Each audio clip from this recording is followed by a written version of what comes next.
Holding hands, offline. The year 2020 had just begun. We had celebrated the turn of the decade with new resolve, revised wish lists and travel plans.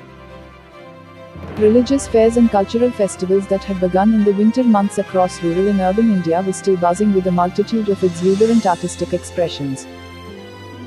Artists everywhere were busy. We all remember this like it was yesterday. However, the year that ensued had something different in store for us.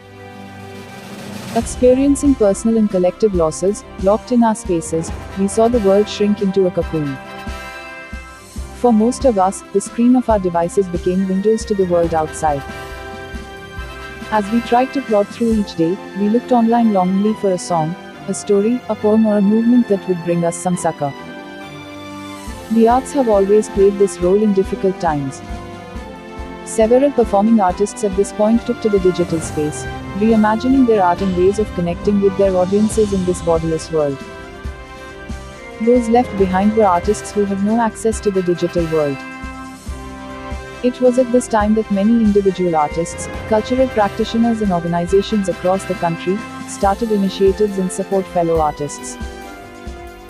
Within a few days of the lockdown, Carnatic vocalist T.M. Krishna performed a solo online shut-in concert as a fundraiser for the COVID-19 Artists Fund that he set up for this cause. The performance brought in a seed amount of Rs. 9 lakhs.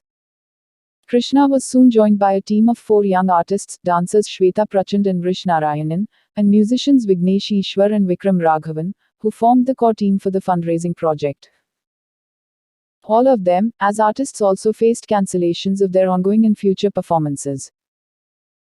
The anxiety of uncertainty that started from a personal space slowly transformed into a larger understanding of how the pandemic was impacting artists everywhere. We started in a small way reaching out to artists' contacts in Tamil Nadu and Karnataka. But soon, the project had taken on a life of its own, says Vrish. With a focus mostly on marginalized art forms, the project soon went pan-India. Transparency in our process led to more donations. At the same time, the number of people approaching us for support also increased, adds Vikram, who has been responsible for fund disbursals. The team then organized 2 online festivals featuring recorded performances, as another mode of fundraising. It was heartwarming to see the artists record their videos with whatever means they had. More than anything else, artists were yearning to perform, affirms Vignesh. The COVID-19 Artists Fund has till date raised 1.05 crores from 1,300 donors and has benefited 3,128 artists across 250 art forms in 22 states and 2 union territories in India. Ghatam artist Giridhar Udupa also emphasizes that, for an artist, not being able to perform can be stifling. With all my concerts cancelled, I was sapped of energy. But I had to pick myself up and do something, he says. He connected with 27 renowned musicians, including John McLaughlin, Trilok Gurtu, Shivkumar Sharma, Guru Karaikudi Mani, Hariprasad Chaurasia, Ronu Majumdar and others, who had earlier performed concerts for the Udupa Foundation and requested their permission to use their concert recordings for an online fundraiser. Each of them wholeheartedly supported this idea. We then created an online package of 6 concerts which was ticketed and streamed. In the first phase, the foundation raised Rs. 8.2 lakhs. This amount has been disbursed to over 94 artists and artisans working in the classical arts, across South India. These include musicians, yakshagana and tambura artists, and mossing, ghatam, veena and mridangam makers. All logistics for this project were smoothly handled by 2 of Giridhar's students S.P. Balasubramanya and Varun Allur. As funds from well-wishers continue to come in, Giridhar is now curating a series of performances that will be recorded and shared digitally. This way, we are able to give artists an opportunity to perform and offer an honorarium, he says. Another group of independent artists and cultural practitioners including Shubha Mudgal, Anish Pradhan, Samira Iyengar, Arundhati Ghosh, Rahul Vora, and Mona Irani initiated Ada Assistance for Disaster Affected Artists, a crowd-funded campaign that sought to provide financial support for marginalized artists. They formed a network of 10 organizations including Yalgar Sanskritik Manch, Maharashtra, Samuday, Karnataka, Jana Sanskriti, West Bengal, Imphal Talkies, Manipur, Assam Cultural Academy, Assam, Chennai Kalai Kushu, Tamil Nadu, Pachan, Rajasthan, Nrityanjali Academy, Telangana, who helped them identify the beneficiaries. The campaign went on to raise Rs.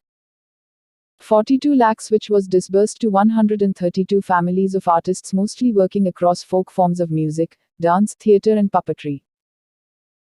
Ronit Kumar Chingangbam, aka Akhu, lead musician of the folk rock band Imphal Talkies, was on the field identifying potential beneficiaries in Manipur. He says, "We mostly reached out to elder folk artists who, unlike younger musicians, were not equipped to go for online gigs.